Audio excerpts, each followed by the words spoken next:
The Self-Promotion and Packaging 2 module is designed to guide graphic design students in their self-promotion efforts as well as marketing. Self-promotion is very important as clients cannot hire someone they don't know exists.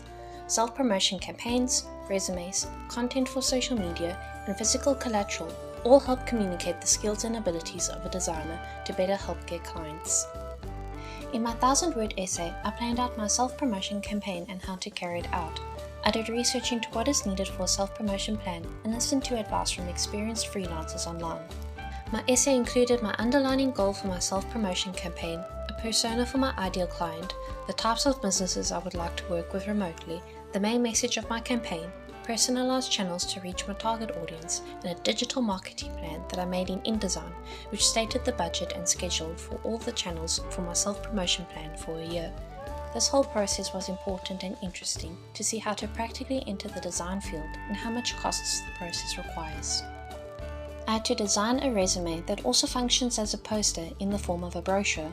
I looked at different brochure styles and looked for inspiration on Pinterest. I also physically experimented with different brochure folds and die cutting placements. I found the best layout for me was the 3-panel gatefold brochure. I then sketched out ideas for the layout and elements. I did struggle with the layout for a while as I wanted it to look organized and the resume had to be easy for recruiters to find relevant information, but my layout was looking too rigid compared to my flowing visual style. I played around with it digitally and sketched out more ideas, but the biggest thing that helped was taking the picture of myself out of a box and putting myself in the corner with flowing shapes behind me. I finally finished the brochure, printed it out, and photographed it. My design is easy to navigate and stands out from the standard resume layout. Now it is time to make a 2-minute video resume. First step was taking the information already in my brochure and turning it into a script. I then put together a quick storyboard to plan out the shots I wanted. I animated title cards and a cute looping animation for my characteristics for more visual interest. When those were done, I filmed the rest of the video, with either me talking to the camera or filming me demonstrating what I'm talking about. I did use 2 outside sources, but I made sure to credit them in the video. Finally, I compiled everything, designed a thumbnail, and posted it on YouTube. I do think the video format communicates the fun side of my personality more, and it's a nice way to get an idea of what I'm like in person. When it came to picking a topic for a blog article, I looked up design trends online and picked the one that excited me the most, retro line art. I love fun designs and illustration, so it was easy to discuss. I wrote the blog and designed a blog webpage. It had to strike a balance between being visually interesting enough to read and effortless to actually read. I sketched out layout ideas and put together portrait and landscape layouts. I also sketched out illustration ideas and created my final illustration in Illustrator for crisp lines in the retro line art style. Time for some animation. To create a cinematograph for social media posts, I saved the illustration in 2 parts, imported them into Photoshop, and animated a moving wave. This creates a simple loop of the 2 characters bobbing along in the water.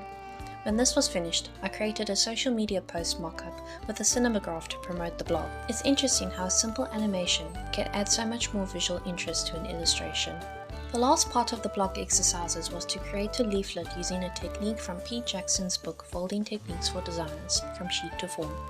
I went through the book, practiced the techniques, then experimented with how to practically incorporate one of the techniques into a leaflet. I do have a soft spot for origami, so I looked for ideas on YouTube and found this beautiful origami envelope that folds in on itself. This falls under the category polygon with rotational symmetrical repeats, as it has the same pattern repeated around one point. I printed out the design, folded it, and photographed it. I love the results, and the folding technique adds a unique aspect to the leaflet. Creating an illustration for shirts was right up my alley. I got out my sketchbook and sketched out ideas. I wanted a shirt design that anyone regardless of profession could wear and relate to. After sketching out options, I fell in love with the happy duck working at a laptop. I imported the sketch into Photoshop, redrew it, colored it in, and added text. To test what this would look like on a shirt, I took photos of myself wearing a white shirt and created a mock-up using Photoshop. I would absolutely wear this shirt, so like-minded people would also purchase it. This video showcased the design journeys for my self-promotion and packaging 2 assessed activities. These activities were valuable for planning out how to promote myself and my work in the design field. I had lots of fun during the process, and I'm proud of the work I produced.